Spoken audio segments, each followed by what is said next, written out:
Hoy os voy a hablar con más detalles sobre la historia del Reiki.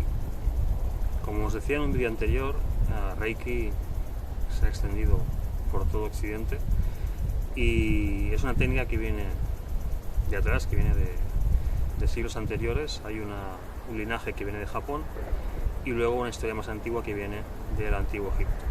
Hoy os voy a hablar de la historia del Reiki en Japón y de cómo Reiki evoluciona desde Japón hasta Occidente hasta llegar aquí a lo que se conoce como Reiki occidental. El Reiki fue redescubierto por un maestro, un monje budista que se llamaba Usui, Mikaomi Usui, ya que sus discípulos le llamaron Usui Sensei por el afecto que le tenían. Era una persona de un carácter muy especial, muy abierta, muy amante de todo lo relacionado con la espiritualidad. Era un monje budista, estaba en un linaje de budismo que se conoce como budismo Tendai. Y bueno, él tenía unas inquietudes en torno a lo que era la espiritualidad y se puso a estudiar y estuvo muchos años haciendo práctica de meditación y de estudio de estos sagrados. Entonces él se volvió adepto de esta línea de budistas y empezó a estudiar con ellos técnicas de meditación y hizo retiros con ellos para elevar su conciencia y evolucionar a un nivel espiritual. Entonces él explica en su Rikei, en su libro de anotaciones, en una entrevista que le hicieron, cómo él tuvo esa conexión con la energía Reiki, porque no recibió Reiki de un maestro, sino que tuvo una conexión espontánea con la energía a través de unas meditaciones que hizo. Esto en los talleres de Reiki se explica que hizo unas meditaciones con un ayuno y que estuvo varios días, y a 21 días de esa meditación él alcanzó el Satori, que es un estado de supraconciencia, el estado de iluminación espiritual, y a través de ese estado de conciencia él hizo esa conexión con la energía y a partir de esa experiencia pues empezó a desarrollar su método al que llamó Reiki Usui. Entonces, a partir de la experiencia que él tuvo en esa meditación, estuvo meditando en una montaña, en la montaña Kuramayama, que es una montaña donde hay templos en Japón. A través de esa experiencia mística que él tuvo, él desarrolló un método para poder transmitir ese conocimiento a otras personas. Según él, lo que él quería hacer con Reiki era que Reiki como método llegase a cuanta más gente mejor, que era una técnica para el bien de uno mismo, pero también para el bien de los demás. Por eso Reiki tiene una parte que es de autoterapia o de autopráctica, de trabajo personal, y luego hay una parte del Reiki que es un Reiki de terapias, ¿no? De terapias a pacientes o a otras personas para que se beneficien de esa energía. Entonces él, a través del estudio y la práctica, decidió crear unos niveles del Reiki para que paso a paso los alumnos pudieran aprender esa técnica. Él experimentó con la técnica, desarrolló sus propias técnicas dentro de lo que era el método Reiki y luego lo transmitió a sus alumnos en los dojos, ¿no? En las escuelas que él abrió. Entonces se sabe que Usui tuvo unos años transmitiendo el método a los alumnos, y dentro de esta evolución en la que él alcanza ese estado de conciencia, desarrolla el Reiki y empieza a expandirlo por Japón, ¿no? Él abre un dojo y luego viaja por Japón para transmitir el método. En esa transición él crea un Gakkai, una asociación que es el Reiki Usui Ryoho Gakkai, donde ahí se conservan las enseñanzas tal y cual Usui las enseñó en su tiempo, ¿no? La idea de crear el Gakkai era preservar ese conocimiento para las futuras generaciones, que no se perdiera el conocimiento a través del tiempo. Entonces él creó ese Gakkai y durante su época como maestro y docente formó a varios maestros, ¿no? Entonces, dentro de esos varios maestros, pues algunos siguieron el linaje, digamos, directo de Usui Sensei, del maestro, y luego hubo un maestro que estaba dentro de los alumnos de Usui, que era un médico alopático, como los médicos de aquí. Este señor pues se forma con Usui, y cuando Usui fallece, pues él decide separarse del Gakkai, porque él tenía una visión diferente del Reiki. O sea, él había entendido lo que era el Reiki gracias a las enseñanzas de su maestro, pero al ser un médico, él asimiló los conceptos desde un punto de vista de un médico, ¿no? Tenía unos conocimientos de fisiología que probablemente Usui no tenía. Usui era un maestro espiritual y utilizaba el Reiki desde la intuición, sobre todo, ¿no? Tenía sus técnicas, pero era un Reiki muy intuitivo. Había que tener cierto desarrollo sensitivo y espiritual para poder manejar la energía como él hacía. Por eso creó los niveles y enseñaba a sus alumnos a hacer las técnicas. Entonces Usui dijo, bueno, soy médico, voy a crear un sistema de Reiki desde un punto de vista médico. Entonces lo que hizo Hayashi fue separarse del Gakkai, creó su propio estilo de Reiki, que es el Hayashi Reiki Kenkyukai, y entonces él lo que hizo fue hacer cambios. Dijo, bueno, pues en lugar de hacer Reiki en futones, como se hacía en el dojo de Usui, que eran futones en el suelo y transmitían la energía con una mano, solo con una mano, él dijo, en lugar de hacerlo en futones, vamos a hacerlo en camillas de masaje, para que esté el terapeuta más cómodo. Hay que estar en posición Seiza, que es estando de rodillas en el suelo, porque es incómodo para algunas personas. Y dijo, vamos a facilitar la práctica, camillas de masaje. Y en lugar de utilizar un terapeuta, cuando hagamos terapias a pacientes, utilizaremos dos. ¿Por qué? Porque se mueve más energía. Y la suma de energías hace que ese Reiki, esa terapia que se hace, es más potente.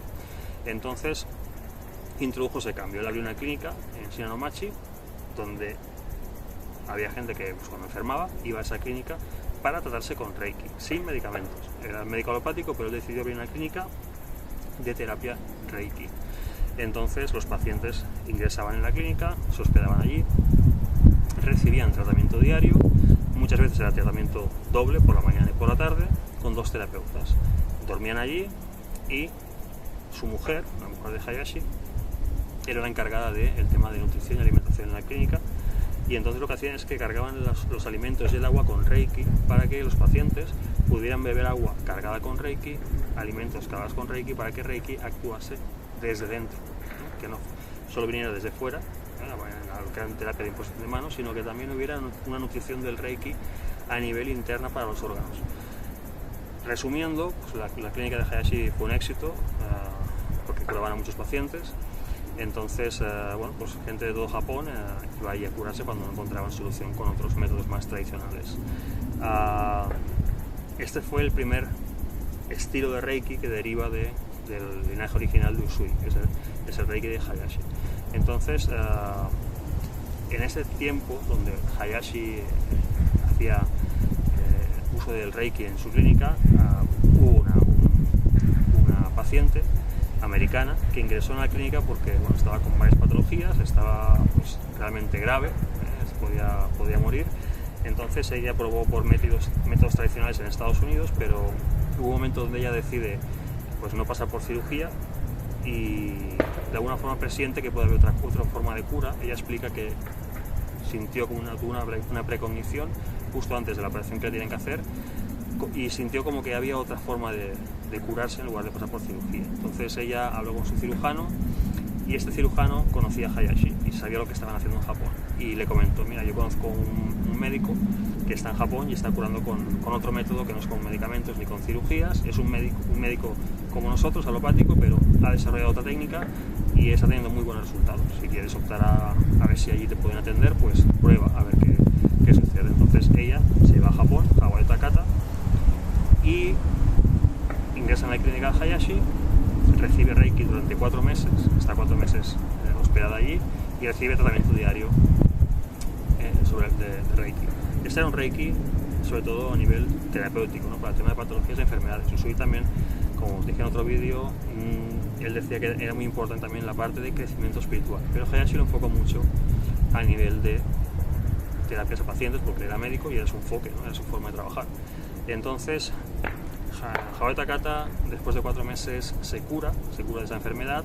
Ella dice que algunas de las experiencias que tuvo que fueron pues como muy reveladoras porque notaba como la energía pues la iba regenerando, la iba curando. Tuvo un periodo de curación muy intenso donde ella decía que se arrastraba incluso las gatas al lavabo porque de las catarsis curativas que le provocaba la energía, ¿no? Pues tenía que vomitar o hacer mucho de vientre, etcétera. Tuvo una desintoxicación muy fuerte por la forma en la que utilizaba la energía allí y luego esa energía la fue regenerando, la fue revitalizando hasta que se curó completamente, ¿no? Entonces hay anécdotas muy divertidas dentro de estas experiencias que tuvo Takata. Ella explica que, por ejemplo, que al principio cuando recibía los tratamientos estaba en camilla y buscaba los cables, ¿no?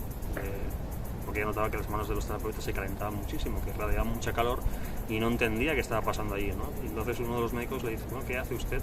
¿Por qué nos miran los bolsillos? ¿Por qué nos levanta la chaqueta? Y dice, bueno, es que estoy buscando los cables. Dice, ¿los cables de qué? Dice, bueno, porque sus manos se calientan muchísimo. Dice, ¿cómo es que se calientan tantas manos? ¿Dónde tienen los motores? ¿Dónde está el enchufe para sacarlos de las manos? Entonces, bueno, es una anécdota que hay en el Reiki de Takata, que bueno, los terapeutas se pusieron a reír y entonces le explicaron pues, un poco lo que era el Reiki, cómo funcionaba, que era un método con energía. Y a partir de ahí, de su curación, ella pues, le suscita mucho interés, porque claro, ella experimenta en primera persona lo que es la energía y de estar muriéndose a curarse sin tomar medicamentos, pues dice, bueno, esto realmente funciona, ¿no? Y entonces ella le pregunta a Hayashi si la puede iniciar en primer nivel de Reiki porque quiere aprender la técnica. Hayashi le dice que es un método que es para los japoneses, que es un método interno, que es para Japón y que no está permitido enseñarlo fuera de Japón. Entonces, bueno, como Takata era americana y tenía pues un carácter americano, una mujer muy abierta y sin muchos pelos en la lengua, por así decirlo, pues insistió bastante y al final Hayashi accedió a formarla con una condición. Dice, muy bien, te formaré en primer nivel con la condición de que residas en la clínica un año gratuitamente, que trabajes para mí y yo te enseñaré el método.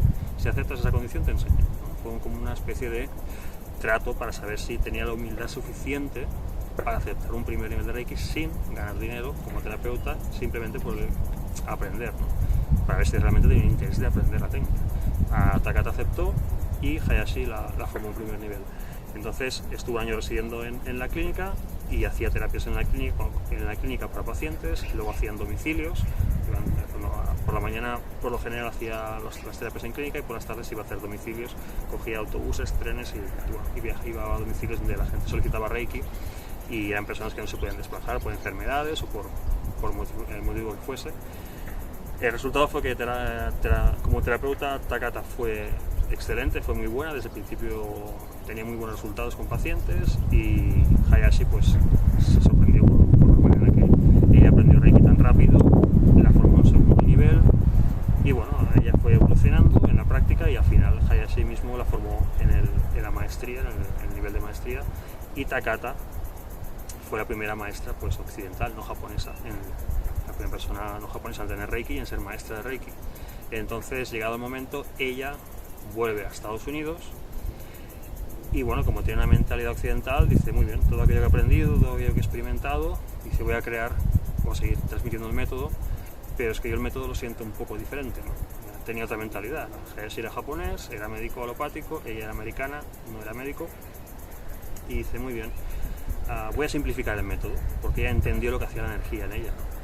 La energía que hizo, la energía entró en su sistema, en su cuerpo, la nutría, la revitalizaba y provocó una fuerte desintoxicación y una revitalización del sistema inmunológico y bueno, la fortaleció hasta que la curó, ¿no? Y dije, muy bien, lo que tengo que hacer con Reiki es hacer un método sencillo para todo el mundo, para que todo el mundo lo pueda utilizar, ya sea para terapias o para meditación o crecimiento personal, lo que sea un método fácil, ¿no? Porque en la clínica de Hayashi el método no era tan difícil como con Usui, pero no era sencillo de aprender, ¿no? Porque tenían que aprender lo que era en el Reiki terapéutico muchas posiciones de manos para cada enfermedad. Hayashi tenía un libro que se lo daba a los alumnos.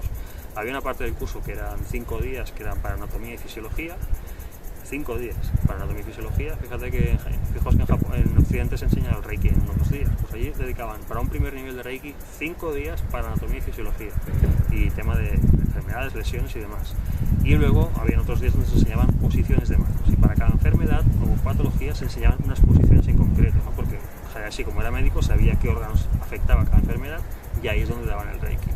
Takata dijo, esto es muy complicado, entiendo cómo funciona, pero es muy complicado, la gente que es de a pie de Occidente no va a estudiar tanto o les va a costar mucho entender tantas posiciones de manos para hacer Reiki, es complicado. Y dijo, muy bien, ¿qué voy a hacer? Voy a hacer una técnica más sencilla para que todo el mundo pueda utilizar el Reiki con éxito y ser buenos terapeutas de Reiki. Entonces ella simplificó el método y creó 12 posiciones fijas de manos para hacer terapias a pacientes. Esto es lo que se conoce hoy en día como las terapias tradicionales del Reiki, pero no son de Usui Sensei, ni son de Hayashi, las creó Takata. Entonces son 4 posiciones que van en la cabeza, 4 que van en el tronco, en la parte frontal y 4 que van en la espalda.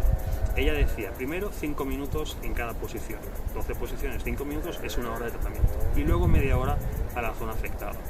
Esto es un tratamiento completo de Reiki, es 1 hora y media. Esto es cuando hacemos tratamiento para tema de patologías, ¿no? Que yo lo enfoco mucho también para esto porque venía de la influencia de Hayashi. Pero no olvidemos que el método también tiene técnicas de crecimiento personal, que ahora hablaremos. Entonces, lo interesante aquí es ver cómo hay una evolución de Usui Sensei, que crea el Reiki Usui Ryoho, que es el Reiki japonés tradicional, luego pasa a Hayashi, crea el Hayashi Reiki Kenkyukai, y luego cuando Takata llega a Occidente, ella crea el Reiki Usui Shiki Ryoho, que es su estilo de Reiki, que es lo que hoy se conoce como Reiki occidental. Por eso hay unos cambios incluso en la historia, en los orígenes del Reiki, ¿no? Ha habido como un cambio o una metamorfosis de lo que es del Reiki de Japón al Reiki de Occidente. También tiene un contexto histórico. Por ejemplo, en algunos libros antiguos de Reiki, o los primeros libros de Reiki que llegaron aquí o se hicieron en Occidente, si tú lees los libros, habla de que Usui Sensei era monje cristiano, que había estudiado en una universidad de Chicago, que viajaba por todo el mundo, etc. Todo esto se sabe hoy en día que no es cierto. Takata, cuando volvió a Occidente, occidentalizó el Reiki, porque en aquella época fue la época de la Segunda Guerra Mundial y Occidente y Japón estaban enfrentados, sobre todo Estados Unidos, y ella era americana, eran los años 40, entonces ella tuvo que occidentalizar un poco la versión para que fuera más atractiva, ¿no?, a la gente de allí, de Estados Unidos, porque estaban en guerra con Japón.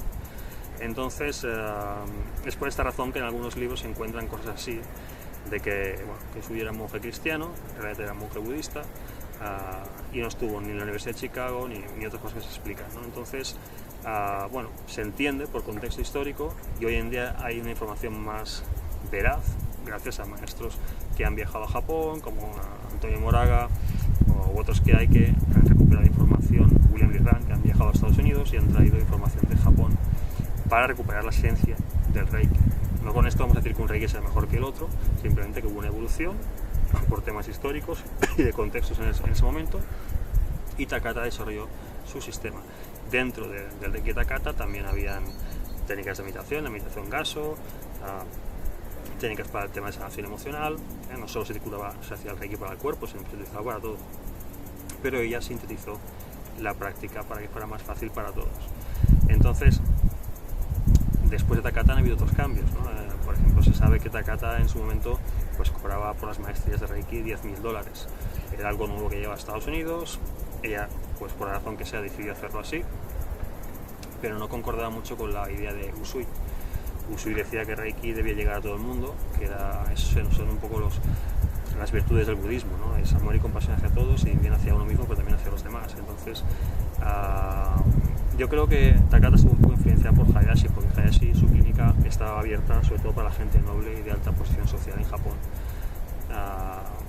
Por la razón que sea, imagino que era por los tratamientos, ¿no? Claro, si una persona tenía que residir 4 meses en una clínica, o 5 o medio año, no todo el mundo se lo podía costear. Así que la decisión de Takata fue hacerlo así, y ella formó a 22 maestros más aquí en Estados Unidos, en Occidente, y algunos de esos maestros siguieron con el linaje de Takata y otros se separaron, ¿no? Esto es algo que pasa a lo largo de la historia, que algunos maestros siguen los linajes, otros prefieren tomar su camino y se crean nuevos linajes, se crean nuevos estilos de Reiki, ¿no? Por eso hay esa diversificación en los estilos de Reiki, ¿no? Pero podemos decir que en esencia el linaje que viene de Japón, el Reiki de Japón, pasó por Usui Sensei, Hayashi, Takata, y luego se diversifica por Occidente. Entonces luego han habido otros maestros que han aprendido Reiki en otras asociaciones, algunos con Takata, otros no, y se han recuperado otros sistemas de Reiki a través de meditaciones, porque han habido maestros que han alcanzado elevados estados de conciencia y han podido visualizar símbolos, han encontrado información en el Tíbet sobre otros símbolos, se ha quedado Reiki tibetano, etc. Entonces hay una evolución en lo que es el Reiki como método, en la forma de utilizarlo, en los precios. Llegado el momento, los maestros occidentales dijeron no nos parece bien lo que hizo Takata en ese sentido, lo respetamos, fue su decisión, pero no vamos a utilizar esos precios para maestrías de Reiki porque encontraban que era excesivo. Entonces hoy en día los precios son de un uso mucho más común para que todo el mundo pueda acceder al Reiki, y incluso hay gente que hace formaciones gratuitas. Eso va un poco en función de la persona, ¿no? A veces me preguntan, Carlos, pero ¿por qué si es algo espiritual se cobra? Y depende de la persona, ¿no? Si es una persona que se dedica exclusivamente al Reiki, a enseñarlo como docente, pues esa persona tiene que vivir como todo el mundo, tendrá que pagar sus facturas, si dedica su tiempo a formación de Reiki y a divulgar esa terapia, pues como el que hace otra terapia holística, no sé, o natural, que es lo que sé, fisioterapeuta, y da clases de fisioterapia. Lo cobra, ¿no? Y es una terapia que también es natural, que es para hacer el bien a otra persona, y también es algo espiritual, si lo miras desde este punto de vista. Pero en la vida hay que ser prácticos y hay que tener un poco de sentido común. Entonces, las personas que a lo mejor, por temas económicos, no lo necesitan, lo pueden hacer gratuito, y personas que lo hacen de una forma más profesional. Hay federaciones que son profesionales, son docentes excelentes, y vas a tener una buena experiencia allí aprendiendo el Reiki y ellos pues te cobran lo que ellos determinan por el curso y ya está. Es algo completamente normal y que viene de muy atrás, no solo pasa con el Reiki. O sea, en la India, por ejemplo, es muy frecuente que un gurú pues, tiene un ashram, que es un lugar donde va gente de todo el mundo a hacer meditaciones, a utilizar los mantras, y la gente pues que a lo mejor deja su vida mundana y prefiere retirarse a una vida más espiritual, pues oye, coge parte de su dinero y se lo da al gurú como agradecimiento, se quedan a vivir en el ashram y esa parte se la dan al gurú. ¿Por qué? Pues porque gracias a que hay un gurú en un ashram y hay una organización montada, pues tú puedes ir ahí a hacer retiro, a lo mejor pasar 15, 20 años de tu vida allí o la mitad de tu vida allí y dedicarte al crecimiento espiritual. Entonces es un intercambio. Oye, gracias por dejarme vivir aquí, porque sea tan barato. Mira, oye, ya que tú me ayudas, pues yo también te ayudo. ¿Sí? Es un intercambio al final, ¿no? Las cosas con sentido común y con cierta lógica se pueden entender. Entonces, para no desviarme mucho del tema, os decía que hay esta evolución en el método del Reiki, y entonces Takata forma a 22 maestros más, y estos maestros se expanden por Estados Unidos, por Europa, por Canadá, y el Reiki se empieza a difundir por todo el mundo. Es por esta razón que hoy en día hay Reiki prácticamente en todos los sitios. Y hay muchos maestros, hay muchos terapeutas y muchas escuelas que enseñan Reiki. Entonces, como os decía en un vídeo anterior, si no lo habéis visto, es lo mismo que veis el vídeo anterior a este, si vais a formaros en Reiki en primer nivel, sobre todo aseguraos dónde vais, porque como ha sido una transmisión un poco libre, sí que hay federaciones, hay alianzas, pero también hay maestros independientes, pues algunos maestros enseñan bien, otros no. Entonces es importante ir a hablar con el maestro o la maestra antes de hacer las formaciones para saber si nos va a enseñar un buen Reiki, un buen método y si la persona realmente es un maestro de Reiki, porque puedes encontrar con experiencias de que alguien tiene el título de maestro y luego están verdes porque han sido maestrías a base de pagar un curso en un centro, han pagado un primer nivel, en otro han pagado el segundo y tercero juntos, en otro y lo han hecho así y no han trabajado. Para que tengas una idea general, para alcanzar maestría de Reiki, lo normal sería tardar mínimo unos 5 años. Primer nivel de Reiki recomiendo de 6 meses mínimo a un año de práctica antes de pasar a un segundo nivel, porque hay que hacer un trabajo personal con cada nivel de Reiki. Esto es algo que está mal entendido en muchos lugares, no en todos, hay gente que enseña muy bien, pero hacer un primer nivel y luego poco un segundo y el otro un tercero porque quieres tener una cartulina que pone ahí maestro o maestra de Reiki, eso no es. Usui transmitió un método con niveles y sus alumnos tenían que demostrar con la práctica y bajo supervisión de Usui de que habían alcanzado cierto nivel de comprensión, de entendimiento y de crecimiento personal o espiritual para pasar al siguiente. Entonces Hayashi también era estricto en los niveles. Hay un porqué, ¿no? Hay que tener cuidado con el tema de los egos, ¿no? El ego espiritual, el que sea un maestro, una maestra. Un maestro de Reiki no es un iluminado, es una persona que ha entendido un método, que ha completado una formación, que ha elevado su conciencia, se ha desarrollado espiritualmente, pero no por tener una maestría de Reiki vas a ser un Buda o Madre Teresa, esto hay que ser muy consciente de estas cosas, ¿no? Entonces, si queréis ser buenas terapeutas de Reiki, primer nivel, bien trabajado, estudiar los dosieres, hacer las prácticas y poco a poco ya llegues al segundo nivel. Y el segundo nivel es tan amplio, es tan potente, que una persona en segundo nivel puede estarse 5 años tranquilamente y aún no lo ha aprendido todo, porque ahí se trabajan 3 símbolos de energía súper potentes que transforman a nivel personal a un nivel increíble y tiene una capacidad de crecimiento espiritual enorme. Entonces, y a veces cuando me preguntan para hacer tercer nivel, les pregunto, ¿para qué lo queréis hacer tercer nivel? Para tal. Entonces yo les explico, mira, yo si quieres te formo un tercer nivel, pero Usui, cuando daba el Shinpiden, cuando daba la maestría, era para alcanzar Satori. O sea, el objetivo del tercer nivel de Reiki es la iluminación espiritual. Alcanzar iluminación, ¿no? Pues para hacer muchas meditaciones, trabajar mucho con el símbolo maestro y alcanzar ese estado de iluminación a nivel espiritual. Entonces, bueno, como aquí en Occidente pues somos de otra forma, yo en mi caso soy un poco más flexible, pero no doy niveles si no veo a la persona preparada.